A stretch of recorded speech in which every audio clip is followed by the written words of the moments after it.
মরহুমদের জানাজার নামাজ অনুষ্ঠিত হবে বেলা 11টায় লিমারপাট মাঠ প্রাঙ্গণে। উক্ত জানাজা শরীফ হয়ে উক্ত মরহুমের রুহের মাগফিরাত কামনা করুন। এভাবেই মাইক দিয়ে অ্যানাউন্স করে ডাকা হচ্ছিল আজকের প্রয়াত হওয়া চাচা ভাতিজা হাসান ও এরশাদের জানাজার মুসল্লিয়াম একরামগণদের। অনেক দুঃখ ভারাক্রান্ত মনে, হৃদয়ের অশ্রু ঝরা ব্যথিত চিত্তে গাজীপুর এক্সট্রা নিউজ তাদের প্রতি সমবেদনা জানাচ্ছি। সেই সাথে মরহুমদের আত্মার মাগফিরাত কামনা করছি এবং মহান রাব্বুল আলামিন তাদের পরিবারবর্গের, বিশেষ করে মৃতের বাবার এ সুখ সইবার মতো ধৈর্য ও এখতিয়ার করার তৌফিক দান করেন। সম্মানিত দর্শক, আজকে কি বলবো, আজকে ভাষা হারিয়ে ফেলছি, কিন্তু তারপরেও কিছু কথা না বললে নয়। শুধু আপনাদের জানার উদ্দেশ্যে আজকে কিছু কথা আপনাদের সামনে তুলে ধরছি। আপনারা এই ভিডিওটি বেশি বেশি শেয়ার করে দিবেন যাতে সবাই দেখতে পারে।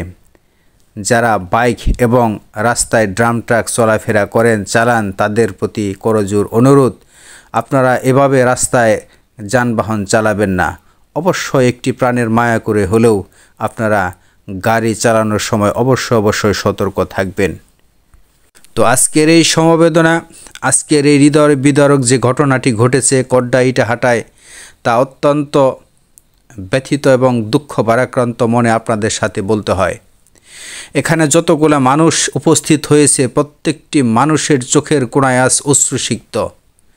এমন কোনো লোক নেই এখানে কারো চোখের অশ্রু ঝরেনি, চোখ মুছেনি, এরকম কোনো লোক দ্বিতীয়টি খুঁজে পাওয়া যাবে না। তাই সম্মানিত দর্শক, যে ঘটনাটি ঘটেছে আমি আপনাদের যদি একটু বলি।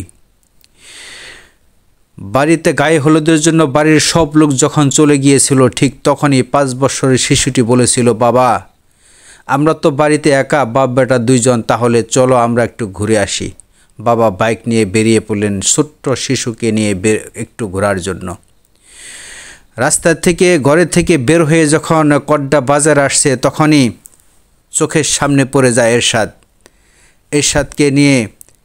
যখন বলল যে আয় একটু ঘুরে আসি, যখন বাইকে উঠে সেও আর না করলো না। তো কথায় আছে, যার যেখানে মৃত্যু সে সেখানে গাড়ি ভাড়া দিয়ে হলেও চলে যাবে, তাই সে না করতে পারেনি। এরশাদ ও চাচার সাথে গাড়িতে উঠে গেলেন। কিছুদূর যাওয়ার পথেই পথিমধ্যে একটি অটোকে ওভারটেক করার সময় একটি ড্রাম ট্রাক এসে তাদের মোটরসাইকেলকে সজোরে ধাক্কা দেয়। ধাক্কা দেওয়ার সাথে সাথে মোটরসাইকেলটি নিচে পড়ে যায়, ছিটকে পড়ে যায় 5 বছরের শিশুটি। এবং এমনই দুর্ভাগা যে সেই তাদের উপরে, চাচা ভাতিজার উপরেই মোটরসাইকেলটি যে পড়ে যায়, তারপরেও থেমে যায়নি, সেই ড্রাম ট্রাকটিও তাদের উপর পড়ে যায়। এলাকাবাসী আধা ঘন্টা চেষ্টা করার পরে যে তাদেরকে সেখান থেকে উদ্ধার করে সেই গাড়ির নিচ থেকে, কিন্তু সে উদ্ধার কাজে যে নিয়োজিত ছিল তার বাবা জানতো না যে এখানে তারই কলিজার টুকরা, তারই আদরের ধন এখানে শেষ নিঃশ্বাস ত্যাগ করেছে, এটা সে বুঝতে পারেনি। কারণ লাশের যে বিবস্ত্র চেহারা ছিল, যদিও আপনাদের আমরা দেখাতে বাধ্য হয়নি, কারণ এখানে আমাদের কিছু নিয়ম এবং নীতি আছে। এই নিয়ম নীতি মালার জন্য আপনাদের এই বিবস্ত্র আমরা দেখাতে পারিনি। সম্মানিত দর্শক, আজ বলতে গেলে আমি বলতেছি, কিন্তু আমার হৃদয়টা ফেটে যাচ্ছে। আমি কি দিয়ে বোঝাবো, আমি বোঝাতে পারতেছি না। যখন এলাকাবাসী আধা ঘন্টা চেষ্টা করার পরেও তার বাবা যখন সেই তাদেরকে উদ্ধার করার পরও যখন সেখান থেকে সে প্রত্যাবর্তন করে, সেখান থেকে সে জায়গা ত্যাগ করে, ঠিক 1 ঘন্টা পরে সে ফোনের মাধ্যমে জানতে পারে তার 2 হাত দিয়ে যে লাশটিকে, যে দেহটাকে সে সরিয়েছিল, সেখানে তারই 2 হাত দিয়ে তারই কলিজার টুকরা, আদরের ধন, সোনামণি, সোনার জাদুকে সে সেখান থেকে উদ্ধার করেছে। তাহলে সম্মানিত দর্শক, সেই বাবার কি পরিণতি হতে পারে?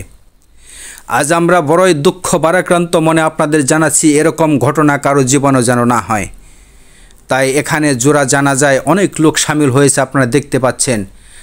আমি আপনাদের যা বলতে চাইছিলাম আসলে তা বলতে পারতেছি না আজকের এই পরিস্থিতির কারণে।